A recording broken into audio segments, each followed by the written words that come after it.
আমি যদি এখন 1 বস্তা টাকা পাইতাম কি করতাম? প্রথমে অনলাইনে যে ক্রিম গুলা দেখি যেগুলো দিলেই ফর্সা হয়ে যায়, অনেক সুন্দর হয়ে যায়, ওইগুলো অর্ডার দিব।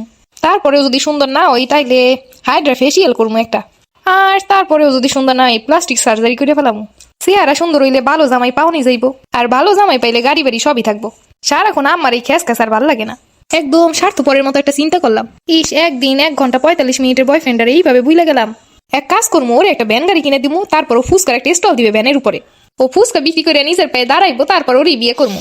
আর বাকি টাকা দিয়ে রহিমার পার্লারে গিয়ে একটা গোল্ড ফেসিয়াল করে আমু। আর মদন চাচার দোকানে একটা গয়না দেখাইছিলাম, ওইটা কিনবো। ছোট ভাইয়েরও একটা মোবাইল প্যান কিনে দিবো। আমার একজোড়া নকুল দানার দুল বানাই দিবো।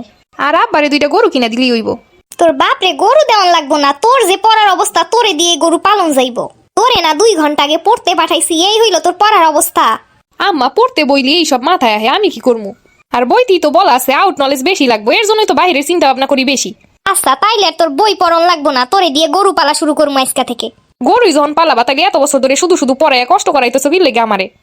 পড়াশোনাই তো যত কষ্ট, আর কোনো কিছুতে কষ্ট নাই তো। এত যখন বোঝো তোমরাই পড়াশোনা করো। পড়নের যদি বয়স থাকতো ঠিকই পড়তাম।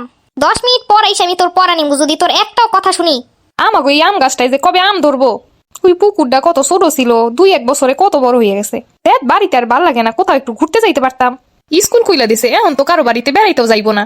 শুনছিলাম আমার দাদির শাশুড়ির আম্মা মারা যাইবো ভাব। কি জানি ওই দিকের কি হইলো, একটু যাওন যাইতো। তবা একটু ঘুরতে যাওয়ার লগে একটা মানুষের দুনিয়া দিয়ে বিদায় করতে চাইতেছি। দেখ আমিও না